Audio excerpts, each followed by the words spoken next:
Então, agora sim, muito obrigado pela audiência. Queria agradecer, o Vladimir Matos, Márcio Quixadá, pela oportunidade de conversar com a Embaixada do Santos em Brasília. Sou Fernando Paulino, sou membro da Embaixada desde o início, e hoje a gente completa o ciclo de lives, de conversas e debates que organizamos com os candidatos à presidência e à vice-presidência do Santos. Nestes últimos dias, a eleição se aproxima, está prevista para o próximo dia 9, sábado, e hoje a gente vai ter a oportunidade de ouvir as ideias, propostas do Vladimir e do Márcio. Agradecendo mais uma vez a vocês por essa oportunidade, Vladimir e Márcio. A gente sempre começa pedindo que os candidatos se apresentem, dizendo da relação que tem com o clube e também um pouco da sua história profissional, pessoal, para auxiliar os sócios, as sócias do Santos nesse processo eleitoral. Palavra de vocês, por favor, e boa noite. Boa noite. Bom, primeiro, boa noite a todos, Um prazer enorme poder dividir esse espaço para falar um pouquinho das nossas ideias, das nossas propostas. Quero de antemão pedir desculpa por não ter podido atender o pessoal da Embaixada de Brasília numa data anterior, porém não tenho certeza que todo o nosso planejamento, inclusive quando nós falamos de engrandecimento do Santos Futebol Clube, as embaixadas fazem parte desse nosso projeto. É um dos nossos pilares de sustentação para fazer com que o Santos tenha um quadro associativo encorpado, Bom, eu tenho 58 anos, eu sou formado em administração de empresas, sou licenciado em História. Eu atuo no setor portuário há mais de 40 anos, 30 deles como empresário. Tive uma passagem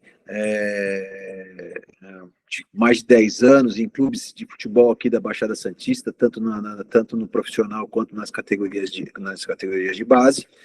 No Santos Futebol Clube eu sou associado desde 2003, ainda que eu tenha debutado na Vila Belmiro em fevereiro de 1979, numa partida entre Santos e Piracicaba, vencida nos acréscimos por um gol suado do Célio, mas numa equipe que tinha algumas vezes Newton Batata, Juari e João Paulo, algumas outras ocasiões Pita ou Ailton Lira, algumas vezes Clodoaldo, grande Clodoaldo, ou o jovem Zé Carlos, nas laterais Gilberto Sorriso e Nelsinho Batista, no gol Vitor, Já na política do Santos, eu debutei, sou contemporâneo do Márcio, no Conselho Deliberativo, nas gestões Modesto Roma e José Carlos Pérez, Sentimos na pele a dificuldade que é defender o Santos Futebol Clube, os interesses do Santos Futebol Clube,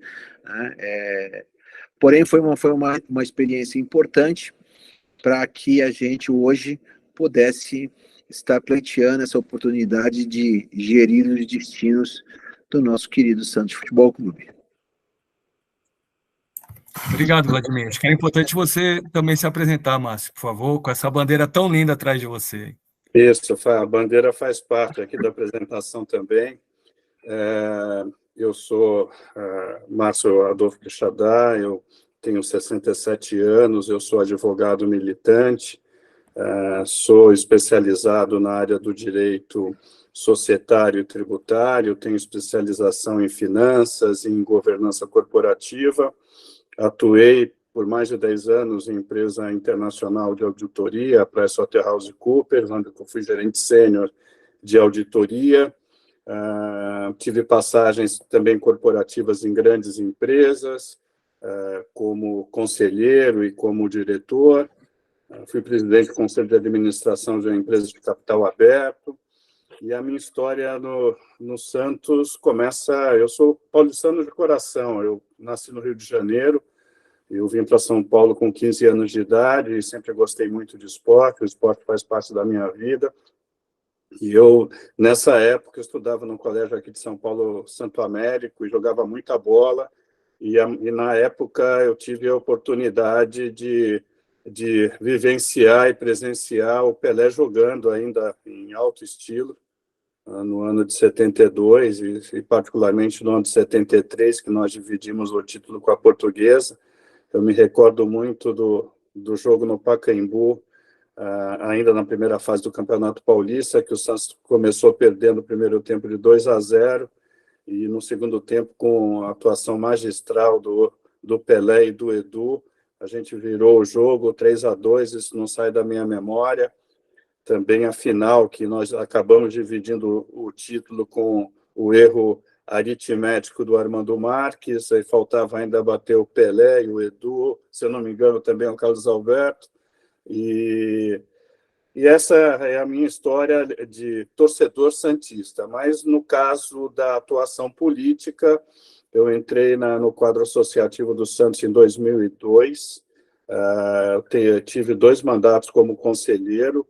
No primeiro mandato, igual o Vladimir, na gestão do Modesto Roma Júnior, nós apoiamos a chapa do Fernando Silva, que ficou em segundo lugar.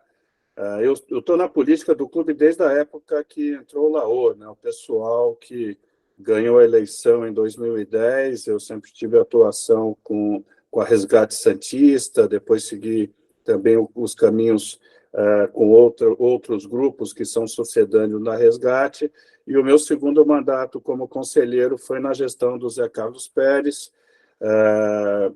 sempre muito atuante, combativo, subindo no púlpito para defender sempre o Santos, nunca ser contra o Santos, mas ser a favor do Santos, e essa é a história. Então, o Vladimir me convenceu a voltar à política e ser o vice-presidente, candidato a vice-presidente na chapa, o que me orgulha muito, e eu me sinto totalmente preparado para atender as necessidades da próxima gestão, do próximo triênio. Nós temos uma equipe muito forte que está na nossa lista de conselheiros, então a ideia é combater e lutar até a data do dia 9 para que a gente possa ter sucesso eleitoral e pôr em prática todo o nosso plano de gestão, que a gente pode aqui debater, e eu estou à disposição, como o Vladimir também, para as perguntas de todos e endereçar de melhor maneira a nossa conversa, essa live de hoje, para que vocês nos conheçam e que a gente também possa expor as nossas ideias para o Santos. A conversa é muito longa, tem bastante substância e nós estamos, como eu disse, à disposição. Obrigado, Márcio. Você fez menção ao jogo que tem os gols disponíveis no YouTube, viu, Márcio? Eu já coloquei aqui no nosso... Eu tenho gravado isso, eu tenho gravado. Gol Pois de falta, gol de matada no peito, foi um negócio de louco. E só para complementar, eu acabei, depois do jogo, ainda no apagar dos refletores, invadindo o gramado, fui parar no vestiário do Santos, isso para mim foi inesquecível, e é a marca no meu coração da minha ligação como torcedor de arquibancada, que fui e sou até hoje, de ver o nosso glorioso Santos de tantas tradições. Muito bem, Márcio. Obrigado. Jogo no dia 4 de novembro de 73. Mas, para não falar só do passado, acho que é importante a gente, né, mirar no futuro. E a gente fez uma pergunta para todos os candidatos, que é se vocês estão dispostos e têm condições de ficar 3 anos, né, sem receber uma remuneração direta e dedicar o tempo, a maior parte do tempo, pelo menos, para a presidência e vice-presidência do clube. Como é que vocês se preparam, se eleitos, para esse triênio em relação a essa ausência de remuneração, Vladimir e Márcio? Olha só, quando nós falamos em gestão 100% profissional de um clube de futebol, nós estamos falando num comitê de gestão atuante, né, que não um modelo atual, que nós acreditamos que precisa ser aperfeiçoado, né, de uma diretoria executiva, né, e esse modelo é o modelo que eu pratico nas minhas empresas. E certamente é aquilo que o Márcio faz na vida profissional dele. A gente sabe a importância, né, da dedicação, né? O que nós vimos ao longo do tempo foi quando nós não tínhamos aquele presidente centralizador, autocrata, nós partimos de uma iniciativa que talvez tenha dado certo no primeiro momento, que foi o Comitê de Gestão do Laor, e depois ele começa a descer ladeira abaixo, né, em que passamos por Modesto Roma, passamos pelo Pérez, e agora, ainda que cheio das boas intenções, um comitê de gestor que cuidava do clube através de um grupo de WhatsApp, né, e isso tinha que acontecer, né, era a tal tragédia anunciada, né. Então, da nossa parte, aí espelhados nas nossas vidas profissionais, nós temos certeza que, se não houver dedicação, tudo mais é paraquedismo. Então, eu me preparei pessoalmente, né, as minhas empresas já têm constituída uma diretoria executiva, né, eu posso me ausentar do clube das minhas empresas pelos próximos 3 anos e não teremos problema, né? Então, eu tenho certeza que com o Márcio é a mesma coisa, nós já falamos sobre isso. Aliás, uma das coisas que nós sempre tivemos claro, e o Márcio até pela especialização dele em governança e compliance, foi a primeira coisa que ele pontuou. Essa pergunta que você me fez, o Márcio me fez lá atrás. Será que você pode se abrir mão do que você faz hoje para se dedicar totalmente ao Santos Futebol Clube? Eu disse a ele que sim, né? E da mesma forma ele, já tendo esse senso de responsabilidade, se preparou para assumir tamanho desafio. Da minha parte, pessoal, eu sou, como eu disse, eu sou advogado militante. Hoje em dia eu tenho a minha vida pessoal e patrimonial bem consolidada. São 47 anos de carreira. Eu não tenho mais uma atividade das 9 às 5 de bater expediente, escritório de advocacia. Eu tenho uma especialização que é muito cara para mim, no sentido do que eu gosto de fazer, que são operações internacionais, operações de sucessórias de famílias que têm recursos aqui no Brasil e no exterior. Eu tenho algumas viagens para o exterior, tenho parcerias na Europa e parcerias nos Estados Unidos, notadamente na cidade de Miami, e eu tenho o tempo disponível para atuar no clube de maneira muito forte. Eu tenho até uma previsão de pelo menos 3 vezes por semana. Eu resido em São Paulo, tenho a minha família aqui, eu sou casado, tenho 2 filhas, 2 netos, também já todos estruturados. Eu falo até brincando aqui que eu já descontei as minhas promissórias, filhas bem resolvidas profissionalmente, bem estruturadas, e o tempo disponível profissional que eu tenho para o Santos é muito relevante, está separado já na minha agenda. Eu não ia entrar num posicionamento de ter que atuar para o clube, sabendo que os gestores, o presidente, o vice e também os membros do comitê de gestão não são remunerados, mas nós temos uma estrutura, como o Vladimir já bem falou, e isso está planejado, de ter uma diretoria executiva, um organograma bem montado, que a gente possa cobrar as metas que vamos determinar no comitê de gestão. Mas a atuação é de dia a dia, eu gosto de trabalhar em equipe e temos que ter uma visão assim, muito de hands-on, de mão na massa no Santos, porque o Santos requer esse envolvimento dos gestores. Uma das marcas do Santos é ter torcida em vários lugares do Brasil e do mundo. E mais recentemente, sobretudo a partir dos anos 2000, se constituíram embaixadas em várias cidades. Brasília foi a primeira delas, que tem representado o clube, buscado aumentar o número de sócios e criado também mais laços entre os torcedores e sócios do clube dentro e fora do Brasil, como eu disse. Como é que vocês veem, analisam as experiências das embaixadas e que propostas específicas para as embaixadas vocês têm para o próximo triênio? Bom, vamos lá. A gente estuda os casos, né, que podem contribuir para o crescimento, né, do nosso quadro associativo. E, sem dúvida nenhuma, as embaixadas são peças fundamentais, são pilares de sustentação de qualquer processo dessa monta, né? O que nós temos algumas coisas muito claras em relação às nossas propostas. A primeira coisa que nós temos que fazer é melhorar a comunicação com as embaixadas, né? As embaixadas não podem ser lembradas apenas às vésperas das eleições, né? É preciso haver uma comunicação melhor, mais constante com as embaixadas e entender o que precisa ser feito. Nós temos algumas ideias, por exemplo, uma das coisas que eu aprendi, que eu vi nas embaixadas do Sporting de Portugal é a padronização das embaixadas com memorabilias cedidas pelo clube para que possa enfeitar essas embaixadas, né? Entrega de produtos que possam ser sorteados aos membros da embaixada. Tem a questão dos ingressos, né, que a gente pensa, né, o cara da embaixada, ele consegue vir assistir o jogo do Santos Futebol Clube, então também pensamos em ter uma locação garantida para quando haja uma reserva do pessoal da embaixada, que ele possa vir a Santos, ele tenha essa preferência na compra dos ingressos, né. Então tudo isso são pontos que nós queremos trazer para a discussão com as embaixadas. Queremos fazer eventos nas embaixadas, nós queremos mandar jogadores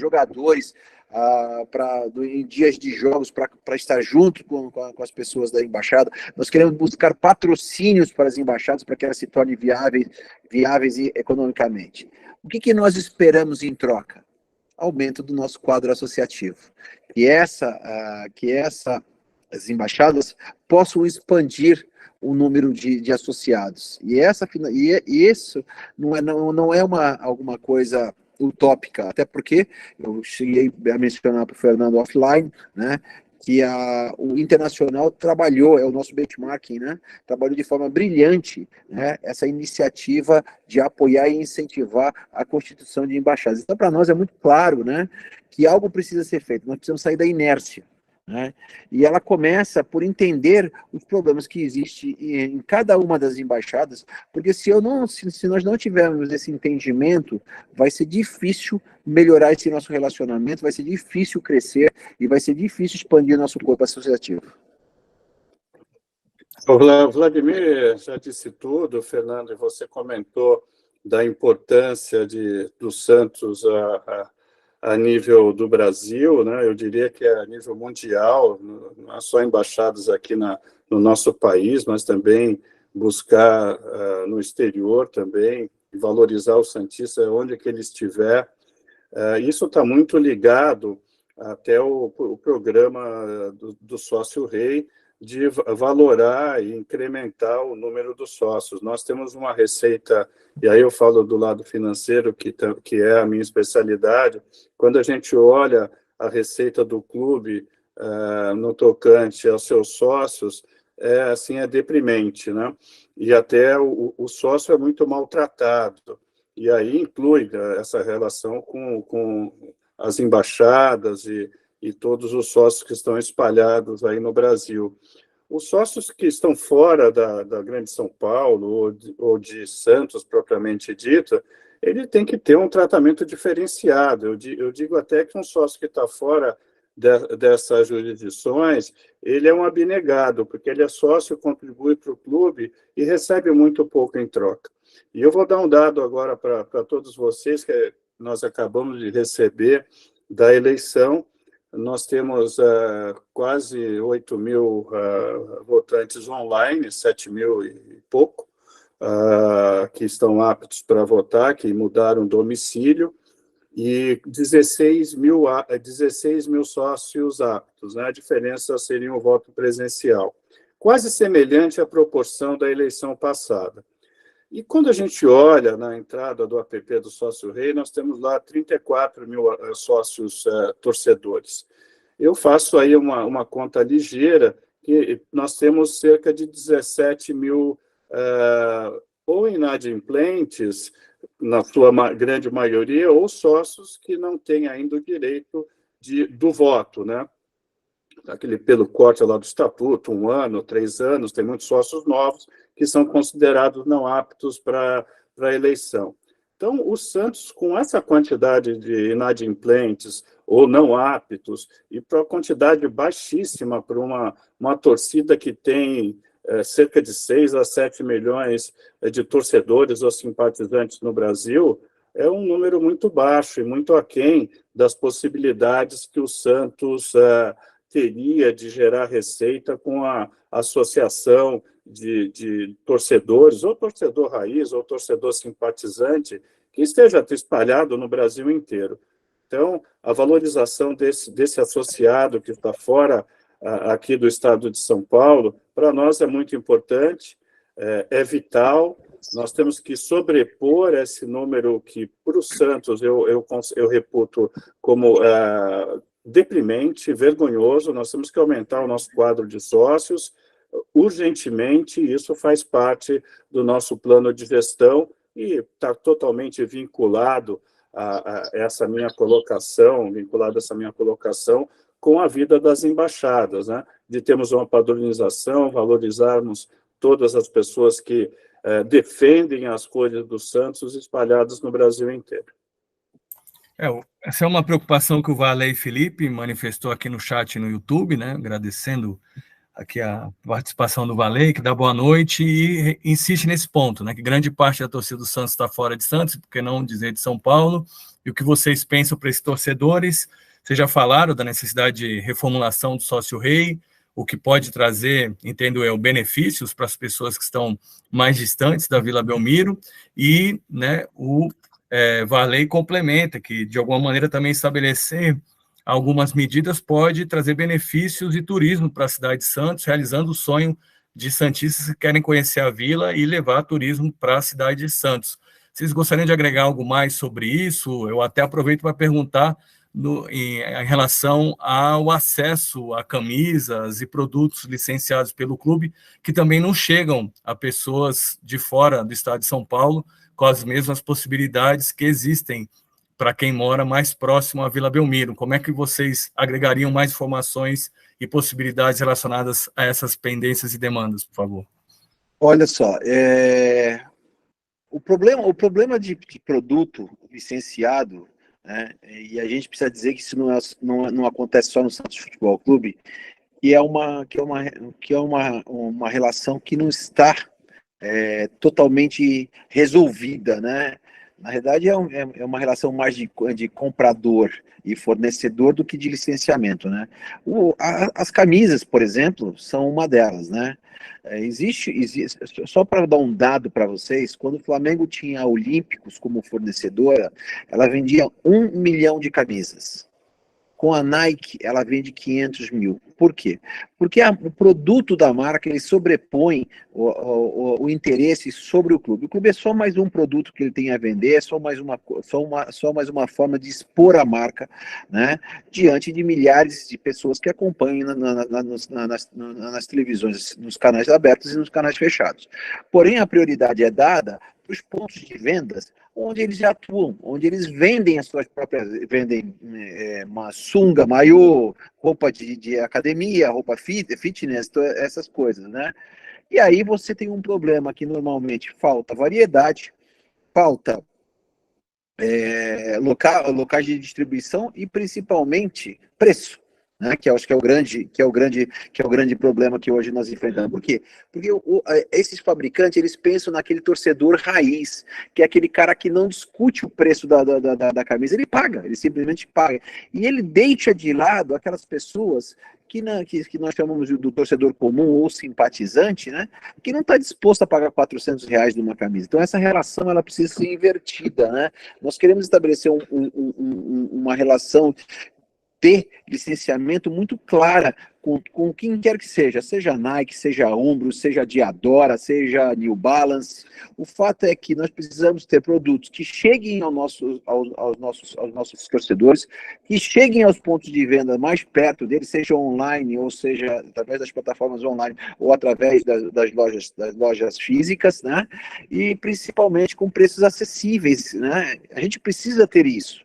Isso é uma relação que precisa ser rediscutida com qualquer fornecedor. E como eu disse para você, é um problema recorrente na maioria das equipes do Brasil. Mas isso nós vamos tratar através do nosso departamento de marketing, porque é uma preocupação que já vem sendo explicitada por todos os associados, simpatizantes, às vezes até pessoas que nem torcem para o nosso clube e que querem comprar um presente, falam, putz, eu gostaria de ter dado uma camisa do Santos, mas eu não encontrei. né? Modelos infantis, modelos femininos. Então isso é um problema recorrente dos clubes de futebol brasileiro. E como você conserta isso? Você precisa definir, deixar de forma clara para o seu fornecedor, seja de uma baleinha, seja de uma camisa, seja de uma caneca, né?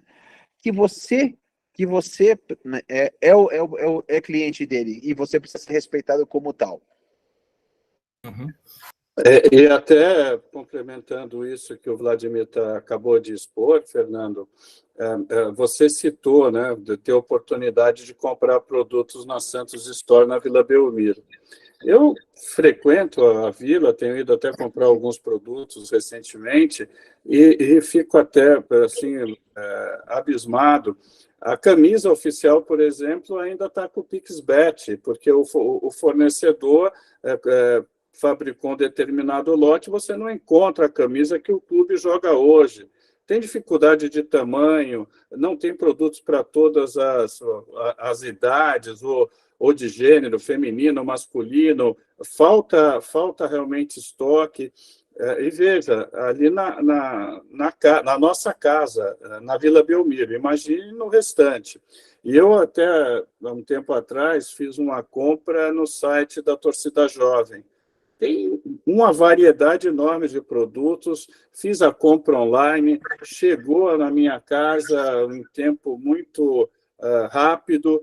Então, nós temos que aperfeiçoar essa relação comercial e trazer produtos compatíveis até com a renda do torcedor, mas da renda do próprio brasileiro.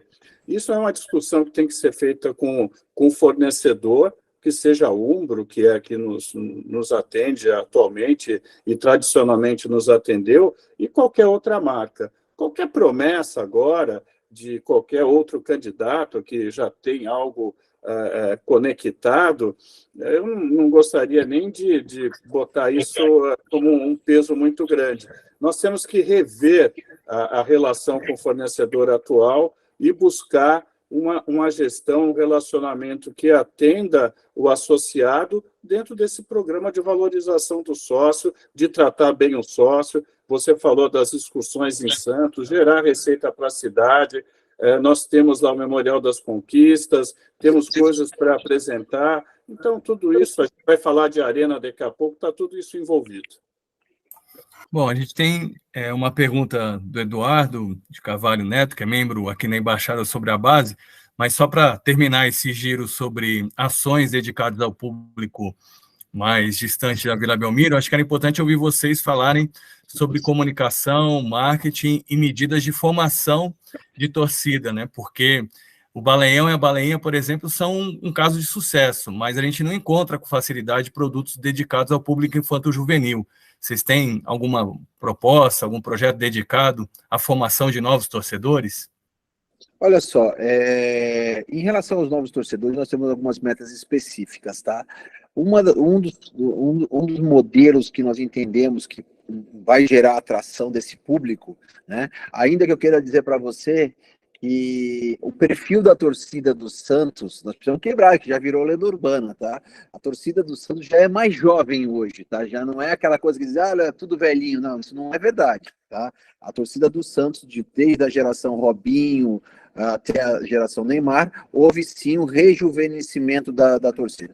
Mas como a gente pensa nessa molecada, né, que está por aí, totalmente conectada nas redes sociais, totalmente conectada em tecnologia, nesse metaverso, né?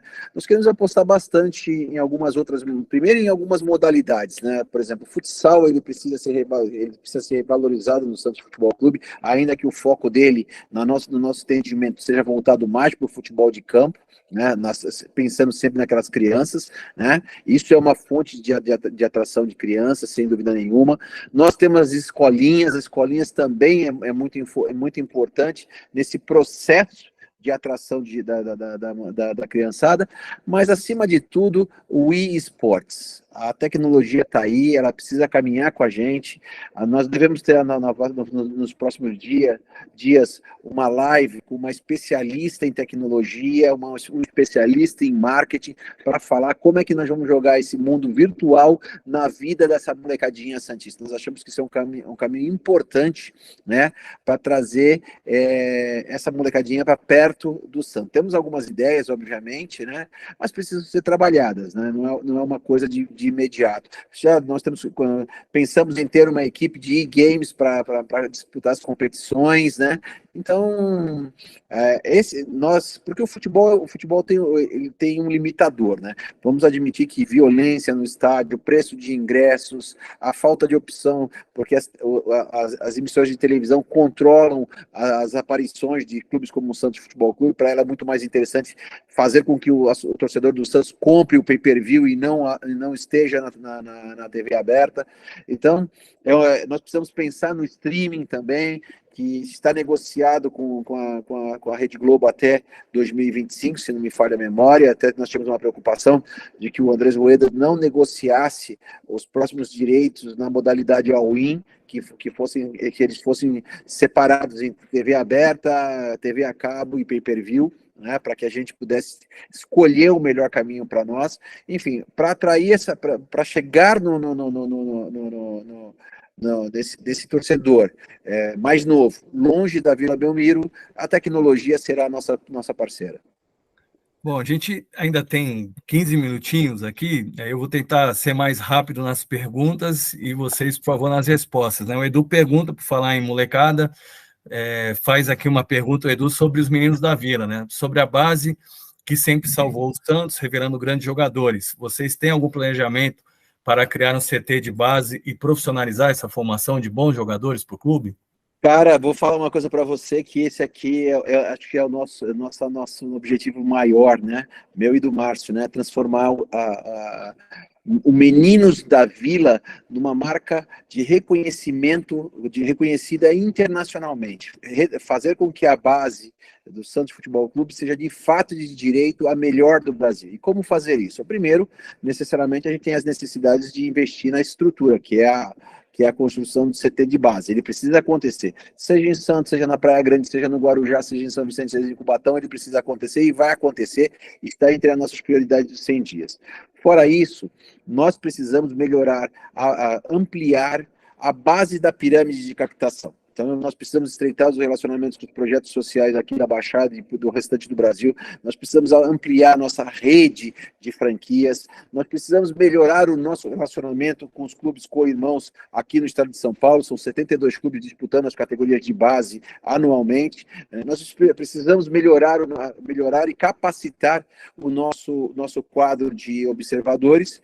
E eu diria que a cereja do bolo seriam os nossos centros de captação avançada, que nós gostaríamos de estabelecer, uma no Centro-Oeste, provavelmente próximo a Brasília, uma no Nordeste, em Sergipe, que é um estado que é aí virgem, né, cheio de oportunidades, e num pedacinho de Minas Gerais, fronteiriça ao Rio de Janeiro e ao Espírito Santo. Essas seriam as nossas grandes prioridades para as categorias de base.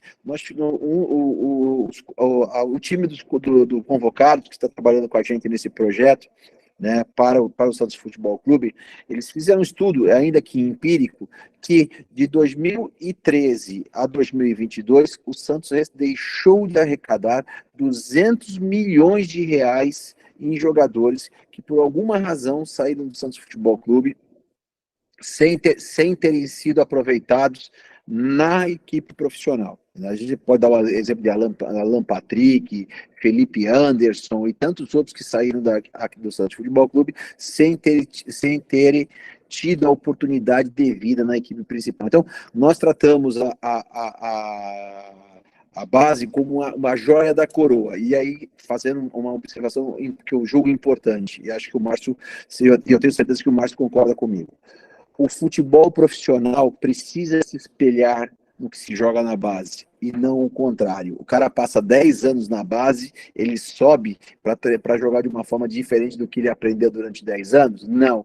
A única forma que a gente tem de fazer com que o Santos volte a oferecer um jogo propositivo e de habilidade, né, é parte daquilo que se aprende, daquilo que se capacita nas categorias de base. E só para fechar, a base é o nosso maior ativo e sempre foi e continuará sendo. E nenhum gestor do clube pode perder de foco essa situação e valorar essa garotada, até porque o clube tem uma obrigação, não só futebolística, mas uma obrigação social de formar esses atletas, mas formar também o cidadão. Não só no masculino, no feminino, e dar para essa garotada a oportunidade, se não de ter um desempenho de protagonismo nos times principais, mas que tenha uma formação que possa jogar em outra equipe, que o Santos possa fazer uma negociação a seu favor. Então, a base é o que, como o Vladimir falou, é a joia da coroa e nós não vamos deixar a base abandonada.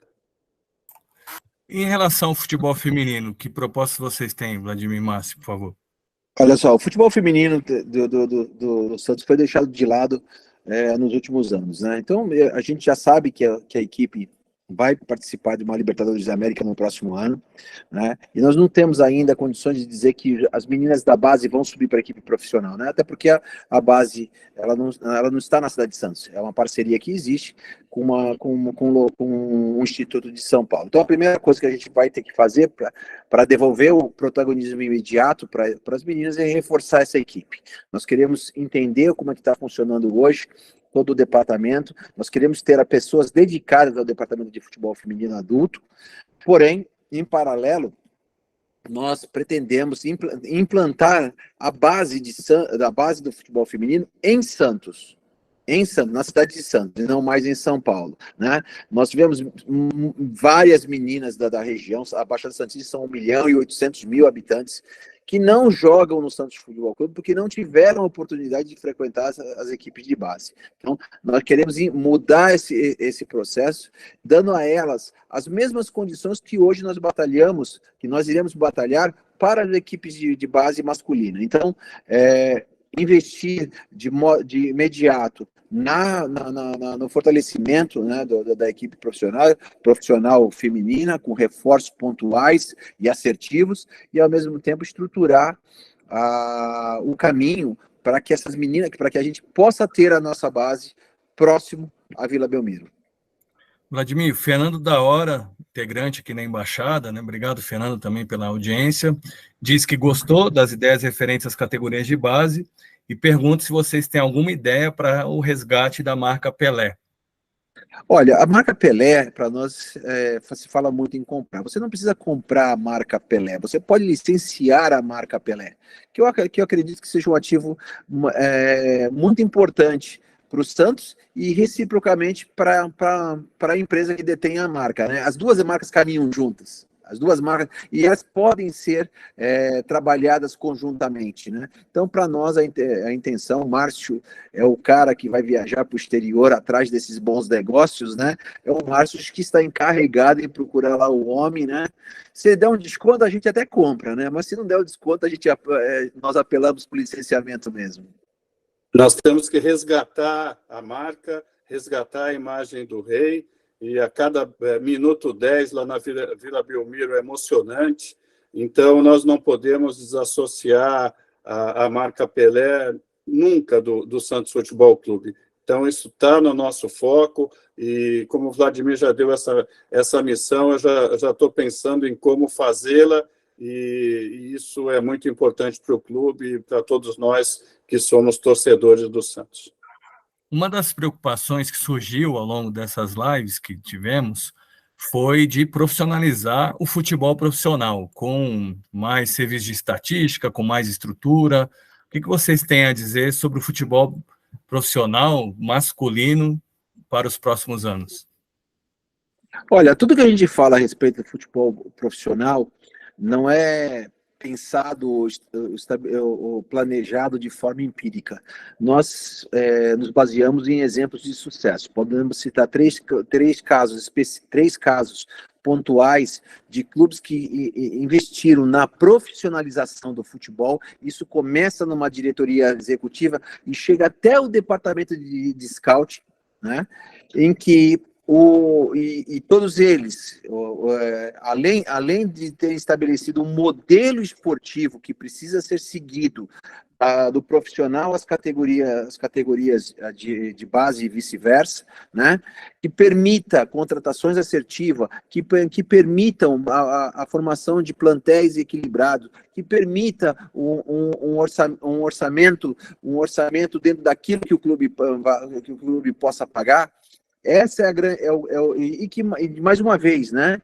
Que devolva para a gente aquela forma de jogar, um time que propunha o jogo, um time de habilidade, né? Aquilo que a gente perde. Então quando a gente fala no futebol em profissionalizar, está dizendo o seguinte: vai ter um diretor de futebol que vai discutir com o treinador e vai falar para ele: isso aqui é o nosso modelo esportivo. Se você tiver identificação com esse modelo esportivo, você está contratado.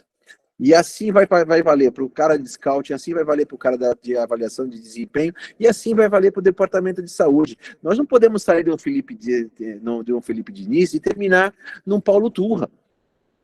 Isso é um total descompasso entre do futebol. Nós não poderíamos nem invertir o Carille dentro do Santos Futebol Clube. Ainda que ele tenha salvo o Santos, ele não tem absolutamente nada a ver com o nosso DNA histórico. Aquilo que eu vi jogar em 79, que o Márcio viu em 73, que alguém viu com o Robinho e Diego, com alguém que viu com o Neymar e Ganso. Isso precisa ser respeitado. Então, clubes como Atlético Paranaense, Fortaleza, Bragantino, o próprio Fluminense é um exemplo claro de que a combinação de uma base com a experiência de futebol dá resultado, e com uma folha de pagamento próxima à do Santos. Então, na medida em que você respeita a sua história, você impõe o seu modelo esportivo, que precisa necessariamente ser seguido por absolutamente todos que fazem parte ou que vierem a fazer parte de um trabalho. Uma das defasagens do clube hoje é não ter uma arena quando comparado aos seus rivais no estado de São Paulo e em outros lugares do Brasil. O que vocês têm a dizer sobre o projeto de uma nova arena para o clube?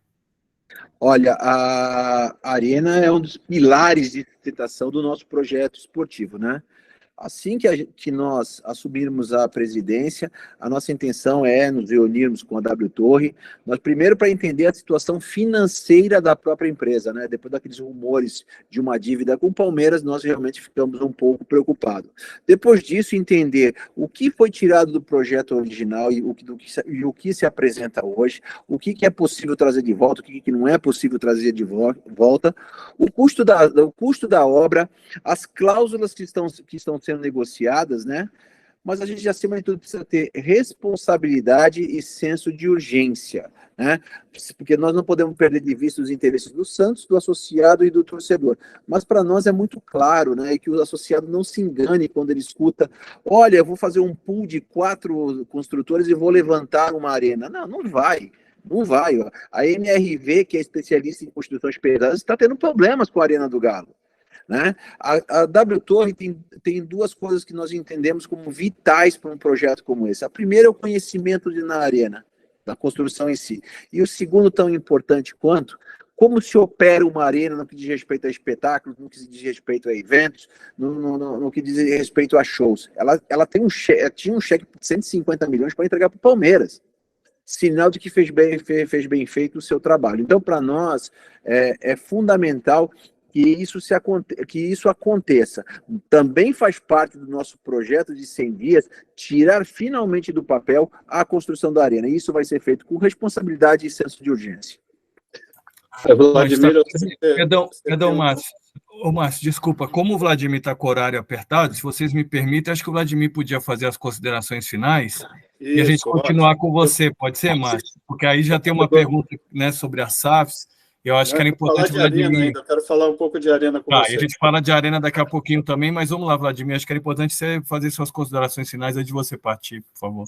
Olha, gente, e tanto eu quanto o Márcio, como nós apresentamos a nossa proposta, e nós apresentamos porque ela é exatamente um contraponto a tudo que está sendo oferecido, né?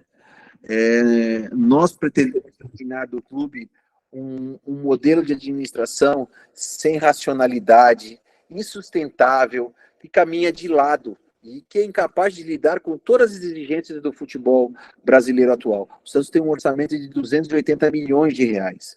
O Flamengo já bateu 1,2 bi, o Palmeiras quase 1 bi, né? Então, para nós, implementar as mudanças estruturantes e depois as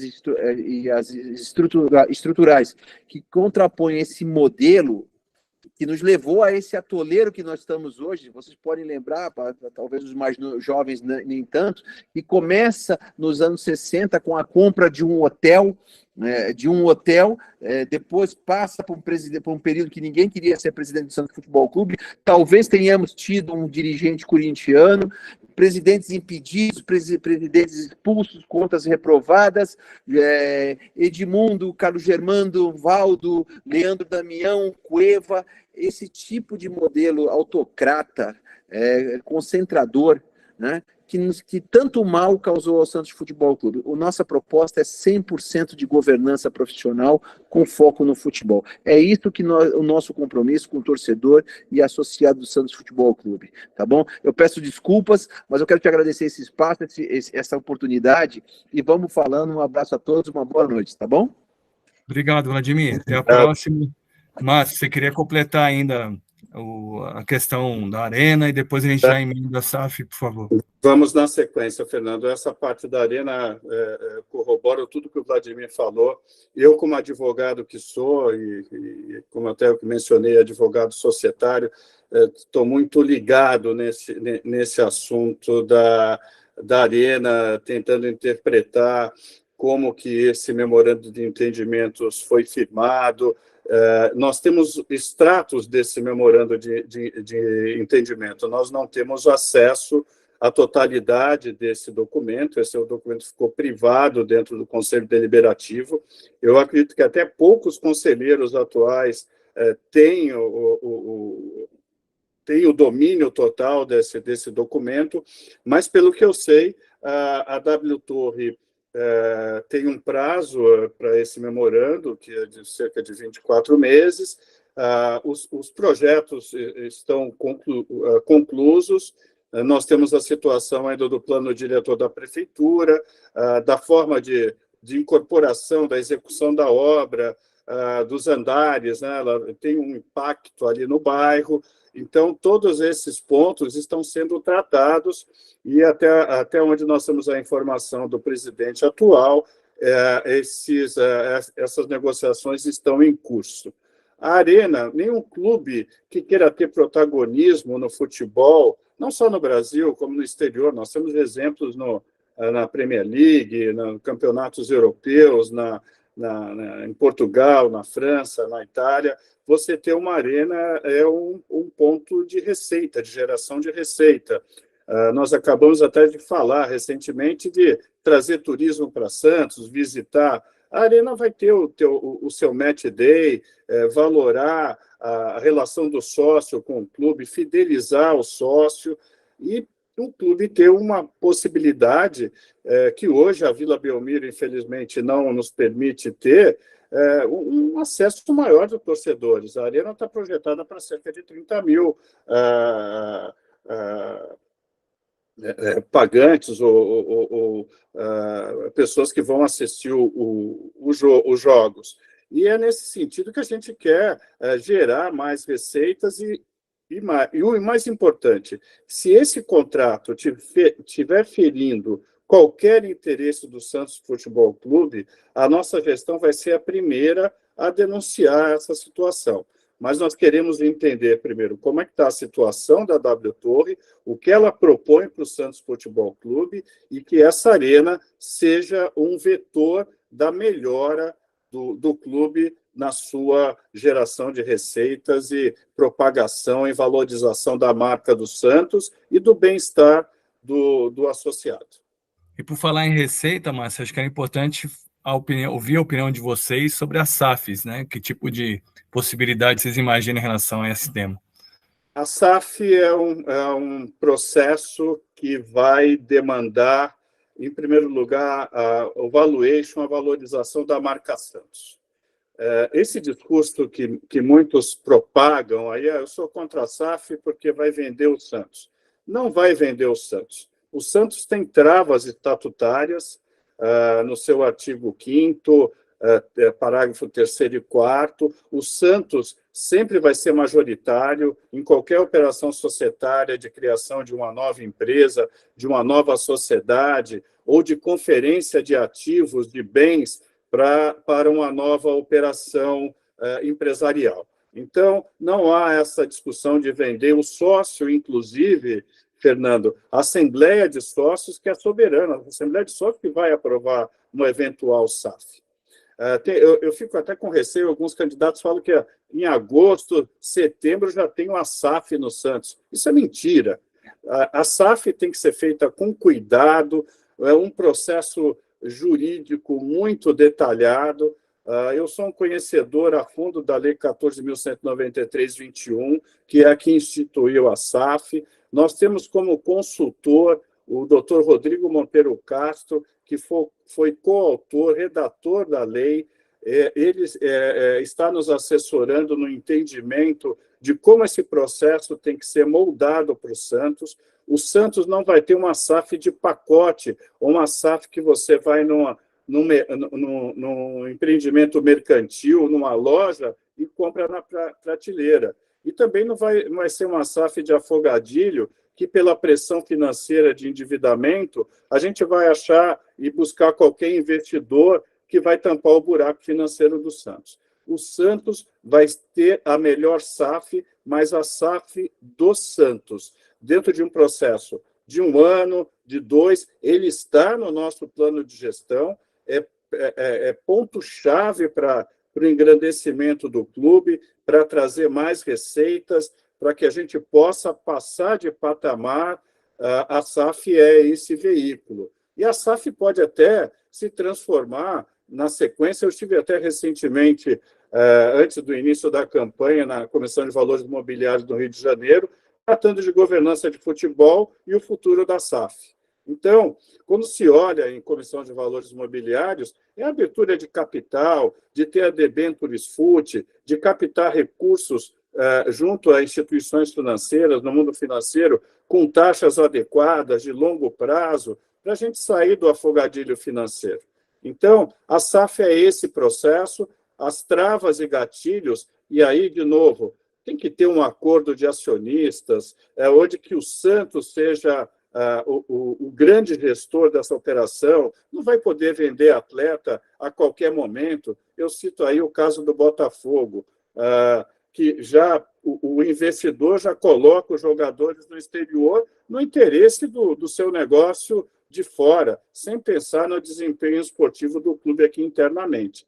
Isso não vai acontecer para o Santos. Vocês tenham essa minha palavra, esse compromisso, não é só o compromisso do Márcio Pichadá, mas é o compromisso da Chapa 2, do Vladimir Matos, que nós temos esse caso muito bem estudado e vamos implementá-lo dentro da possibilidade, mas sem antes ter o clube organizado financeiramente, ter um protagonismo no futebol. Eu pego até a palavra aqui, a colocação que você fez, Fernando, como é que a gente pode fidelizar a garotada? Como é que a gente pode botar mais torcedores no Santos? Em primeiro lugar, futebol. Se a bola não entra, se a gente não está bem na tabela, se nós não temos um bom time, não temos um esquema tático e uma colocação adequada às cores do Santos, às tradições do Santos, como é que a gente vai trazer a garotada para torcer para o Santos? É impossível.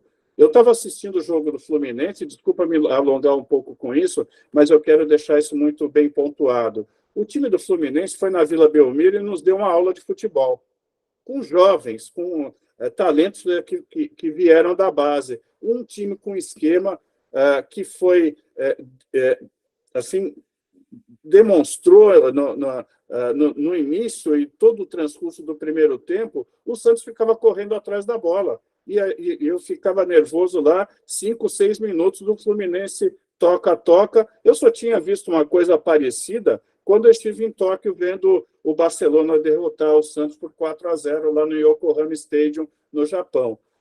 Foi realmente um espetáculo, mas que nos sirva de lição. Esses erros têm que nos servir de lição para que a gente não os incorra futuramente e sirva para que a gente possa corrigir o futebol e aí fidelizar o sócio, ter torcida, ter receita. E, só para fechar, a SAF vai ser a melhor SAF que a gente pode construir aqui e incorporar no Brasil. Essa vai ser a SAF do Santos.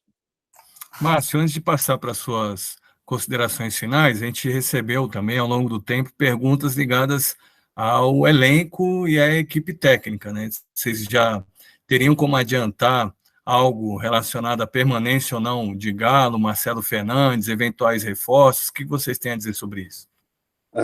Um bom ponto. Nós temos a consciência plena da situação do Marcelo Fernandes e do Galo. Eu estive conversando com o Galo no CT, quando nós fomos recebidos pelo Andrés Rueda para explicar alguns pontos da situação financeira do Santos. Visitei o CT, que até, para minha, não surpresa, eu já tinha essa indicação, está até muito bem estruturado, ele precisa ser, vamos dizer assim, revalorado, né? Ter uma sofisticação maior, mas ele atende à necessidade de um clube profissional do porte do Santos.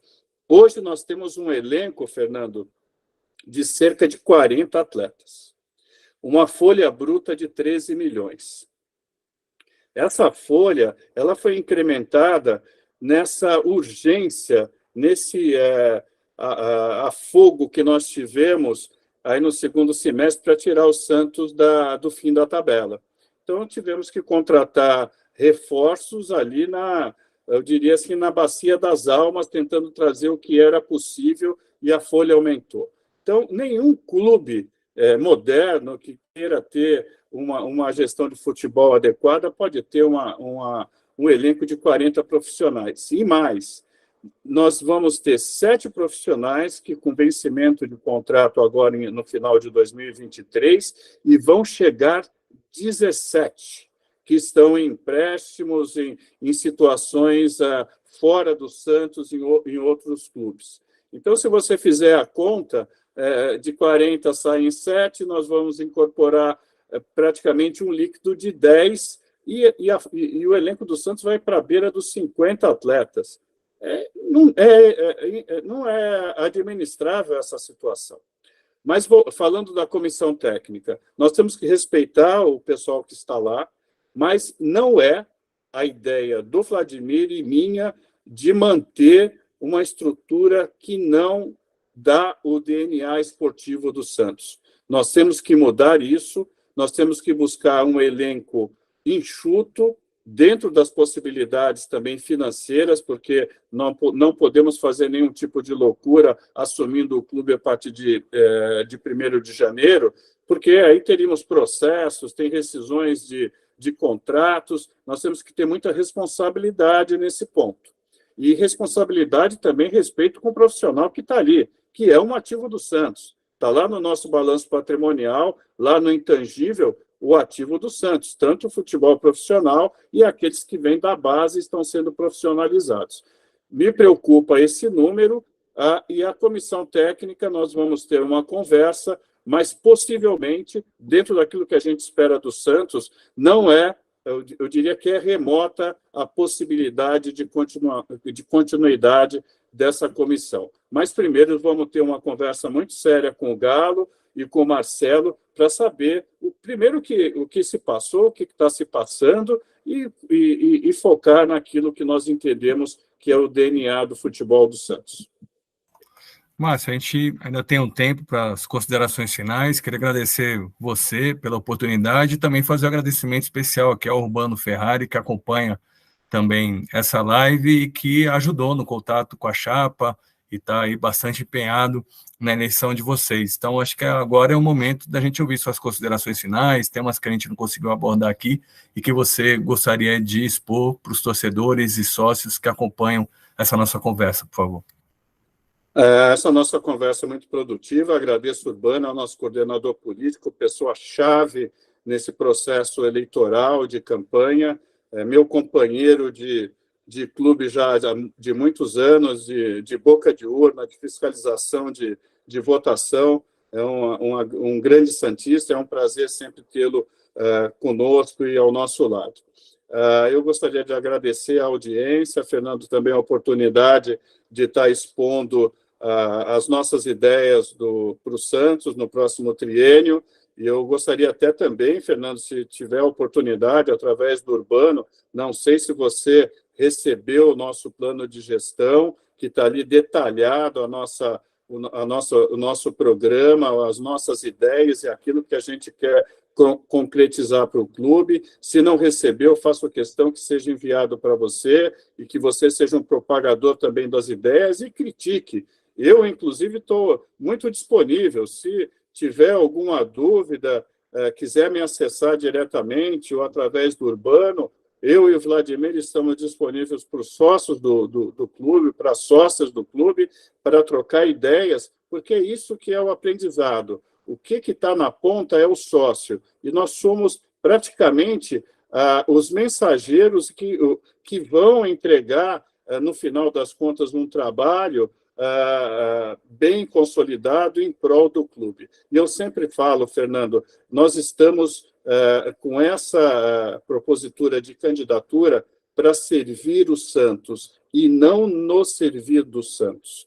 Eu falei numa live recentemente, nós não queremos o retrocesso, nós não queremos o passado, nós queremos afastar a incompetência, nós somos completamente contrários ao mecenato e os abnegados que colocam dinheiro dentro do Santos, até em confronto com o Estatuto. E o pior dos mundos, o falso mecenas que promete e quando politicamente se perde um posicionamento dentro do clube, o primeiro ponto que ele vai querer buscar é ter o seu dinheiro de volta sem pensar naquilo que foi prometido para os sócios, eu diria até dentro de um estelionato eleitoral. Essa é uma palavra muito forte. Nós queremos ser propositivos, trazer uma oxigenação para a política do clube, com novas ideias, com responsabilidade, equilíbrio financeiro, gestão,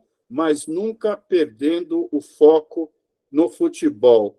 Artigo 3º do Estatuto, objeto social, futebol. A gente não pode perder o futebol e passar mais 3 anos sofrendo na última rodada do Brasileiro e na última rodada do Paulista contra o rebaixamento. Espero piamente, assim, do fundo do meu coração, que amanhã a gente não tenha o sofrimento e com as nossas forças a gente possa ganhar do Fortaleza na Vila Belmiro e afastar de vez com o nosso time o fantasma do rebaixamento. Nós não podemos ter essa mácula no distintivo de tantas glórias, bimundial, com a coroa do rei, está lutando numa Z4 de Campeonato Brasileiro. Eu, particularmente, eu pessoalmente, estou inconformado com essa situação. Espero que a gente entre para a eleição no dia 9, vitoriosa, com a chapa 2, sem esse fantasma do rebaixamento nas nossas costas, que vai terminar isso amanhã, e assim eu rogo que tudo dê certo, e vocês também façam a torcida, e cada um faça o seu papel, e que a gente saia disso amanhã. Tomara, Márcio. Obrigado pelas palavras, pela energia positiva, sobretudo para o jogo de amanhã, e que dê tudo certo também no sábado, que os sócios e sócias consigam escolher o melhor para o Santos, e que a gente tenha um triênio, como você bem ressaltou, mais produtivo, com mais alegrias, mais conquistas, mais vitórias e menos preocupações e aborrecimentos, né? Então, com isso, a Embaixada do Santos em Brasília termina esse ciclo de lives, agradecendo as pessoas que acompanharam, que enviaram questões, que assistiram ao vivo ou que assistiram depois esses vídeos, que vão ficar disponíveis no canal da Embaixada no YouTube, e que não deixa de ser também um patrimônio do clube, com ideias e propostas que possam ser levadas em conta, especialmente para o presente e o futuro do glorioso Santos Futebol Clube. Muito obrigado. Obrigado, boa noite e até a próxima.